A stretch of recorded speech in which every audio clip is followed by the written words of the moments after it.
Neglect and hardship. Abutia Amavenu residents cry over deteriorating roads, collapsing bridge and water crisis.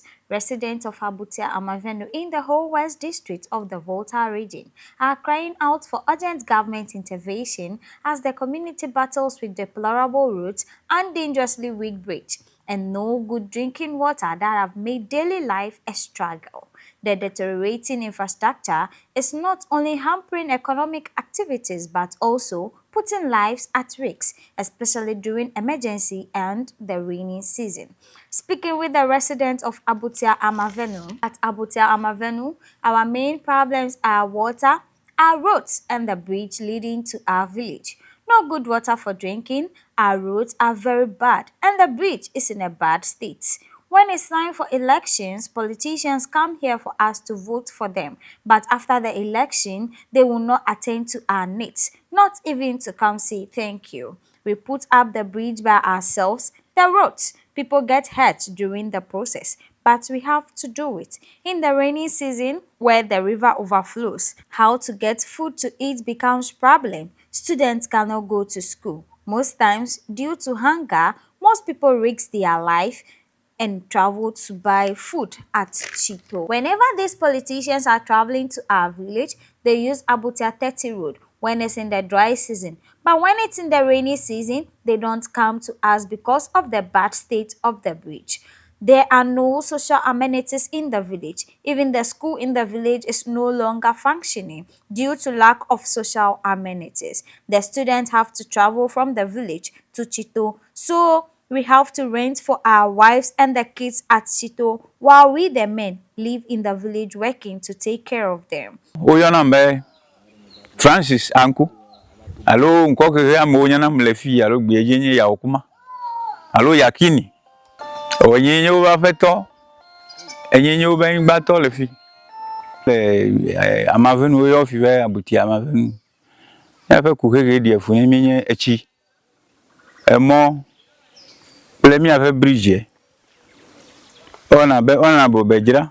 Mi gbon ya kete ona fete egbe. Metun wodore ke chu nemi o. Akene full time dola. Evana mi agbo. Ba fo na nemi. I vote ne. Edu je ake mekponde kecho egbo basere fifi ke mehimilo. Mi aba gba ke mi wona la. Mi anto mi toji mi po. Mi anto e wosusu. Akpefu. Amoro wa hobi de me. Mi ha pepere ncho ogbola. Mi mekpona na nako. Kake mi oya mi ga potoko. Gale vote e oya kokoko. Mi anche mi abe du ko me mi be du ko me ne fatai. Mi poto. Gale vote e o. Kake still ele ke mi o mi nyale ko sigbe ko mi gale. E mo nto ne mi anto mekpefu mawe. Mi ajago afo plita.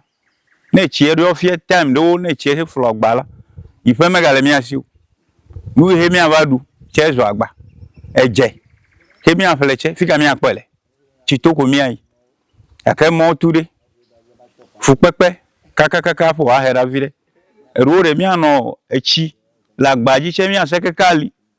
Afa manage de che edole wure do ko le igbe. Tanu ma wonye kuke echi. Emo mi abagba special mi abagba ko la mi hien enu pogbo ni mi.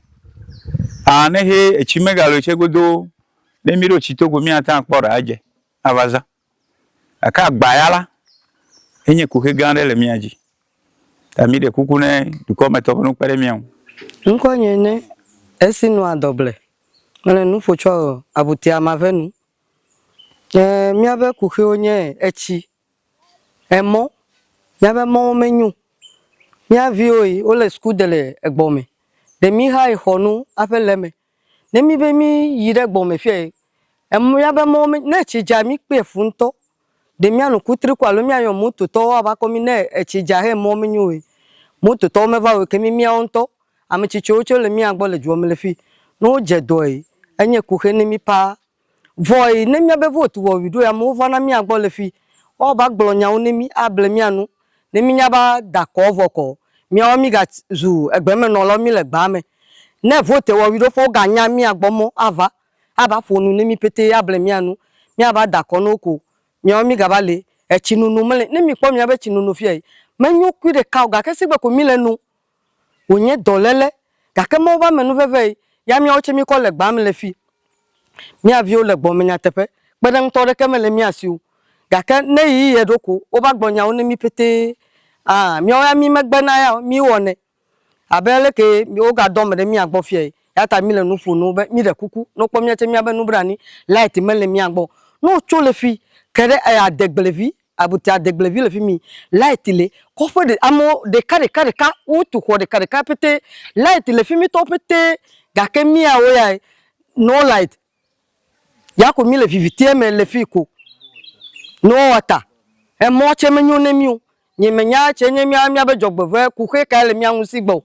ta mi le kuku de no be no pere mi a che mi anwu mi o che mi abe pepere nwu lo gbo yi mi le vote wo no ta no po mi a che mi abe no blani no wo ndene mi le abutia amavenu lo mi de kuku newe kari malio kofa ma kari malio echi malio tana echi avola na mo ko ha ko gbo mola echi ba ngi ku fo garu maraka fasiri ati ko chugbo ma ba ko ire kofa ni chawo gba na mi toji fia ka ka do na mi gbona chi aro fia ka mi fukpaga o wa make he mate achochi ola aje na to abutia mo ka ka to abutia mo ka ba do ti to la manya nya view egbelega na ga mala si wo ka wa fi ga no ga lo kofi mo ka gbele ko no mam na ma kwa gbele na mo ka do no wo ka ti to ya ta mi ba peti mi bu ba le ti to suku ha mala mi asile ko fa mo ta mi view bi ti mo ko suku no do ta mi ba zu ko ti to bo mo no la ko fa me peti mi le ya ma gbogbo me ma ma view ka mi bu ba le ti to le suku